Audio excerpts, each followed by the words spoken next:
Good morning. Thank you for joining me for another 5 good minutes with the Word. I'm Barry Bryson, and we're continuing our study of 2nd John as a part of our larger study of the neglected books of the New Testament. And I thank you for your patience and bearing with me as I gave 3 days worth of introduction. We're going to get into the text today, and we're going to read verses 1 through 3. So let me just read them to you. The elder to the chosen lady and her children whom I love in truth, and not only I, but also all who know the truth, for the sake of the truth, which abides in us and will be with us forever. Grace, mercy, and peace be with us from God the Father and from the Lord Jesus Christ, the Son of the Father, in truth and love. Okay, you can see how these 3 verses are already this tight unit structured around these words: love, truth, abide, and then love and truth. It's really carefully structured. It's a little gemstone of an introduction. He calls himself the old man. We've already talked about this. I don't want to rehash that. I really don't think he's referring to himself as an elder in the church, but he could be. Peter was an elder in the church, and John spent a long time in Asia with the churches in Asia, and very easily could have been an elder in the church. But I really think he's talking about himself as an old man, which is exactly the way Paul describes himself in Philemon. To the chosen lady, we talked about this already as well. Is that an individual person, or is that the congregation, or is it the whole church, or is it all 3? I think it could be all 3. Everything here applies to the whole church, but I don't think it was written as a general letter to be circulated. I think it's to a specific place and time, a specific congregation, and maybe a specific woman who hosted that congregation. We know that one of the churches of Asia, the church at Colossae, was hosted by Nympha in Colossians 4:15. She hosted the congregation there, and so there are other women who host churches in their homes. So it could very well be to the woman who hosts the congregation and to the congregation as well. We said yesterday, and we saw again today, that the 3 themes of this book are going to be truth, love, and abide. Abiding in truth, abiding in love.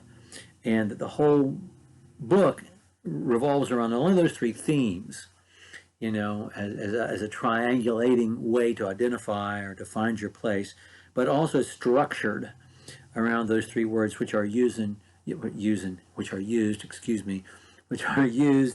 at regular intervals and in a way that provides structure to the book. I also want to talk a little bit about the pairing of truth and love, and abiding in love and abiding in truth. Abiding in love and abiding in truth are a theme of Jesus' last conversation on the night he was betrayed there in John 15 with the apostles. So these themes were brought together by Jesus himself in John's hearing, and so he's continuing to emphasize what he's heard from the very mouth of Jesus. Also, I want to talk about the pairing of truth and love. We think about the triad of faith, hope, and love, which are repeated throughout the New Testament, repeated by Paul, Peter, John. We find them grouped together almost as frequently, not quite, but almost as frequently as we find Father, Son, and Spirit grouped together. But there also is the pairing of truth and love throughout the New Testament. And I'm thinking of Ephesians chapter 4, speaking the truth in love, verse 15. Truth and love, are married to each other. And that's important because they're not frequently married to each other in our daily lives. Usually we end up using the truth, when we have to bear down on the truth to regain justice, to speak up for ourselves, to point out to someone their faults. Truth and love are a pair. And if we don't speak the truth in love, and if we don't love by speaking the truth, then we are not living a Christian life. So love and truth together as a theme. And truth is abiding. The truth which abides in us and will be with us forever. The truth is not going away.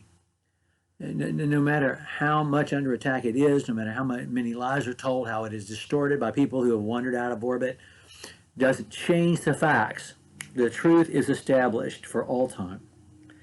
It's interesting, in verse 3, he uses grace, mercy, and peace. Now, we're used to grace and peace as the greeting, and both those words are so filled with theological meaning in New Testament doctrine. But they also happen to be the Greek greeting, charis, and the Hebrew reading, shalom, grace and peace.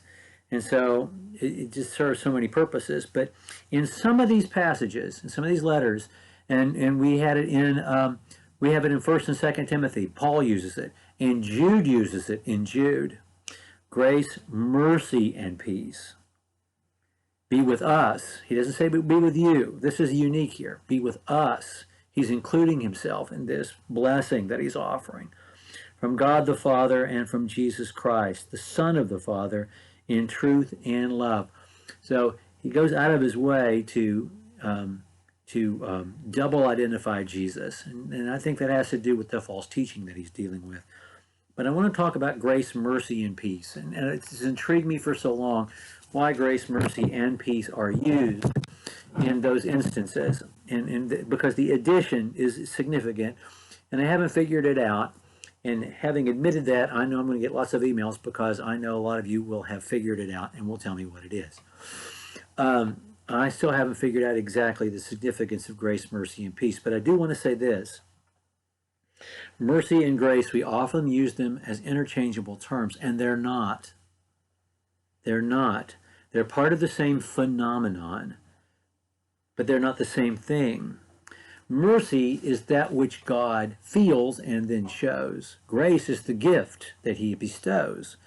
God feels mercy and has mercy, and therefore he gives us the gift of grace. Grace follows mercy. There can be no grace without mercy, without helios, without that which we feel inside that loves, agape loves, and connects with the person to whom we extend grace. So I think that's an important part of why that word is used, is to remind us the preciousness of the gift of grace. It is not just a word we can throw around, that God has shown us mercy, and we are every day in need of that mercy and that grace all over again. So anyway, well, those are the first 3 verses. There are more we could say, but I've used up nearly 8 minutes of your time. We'll start with verse 4 tomorrow. Thank you.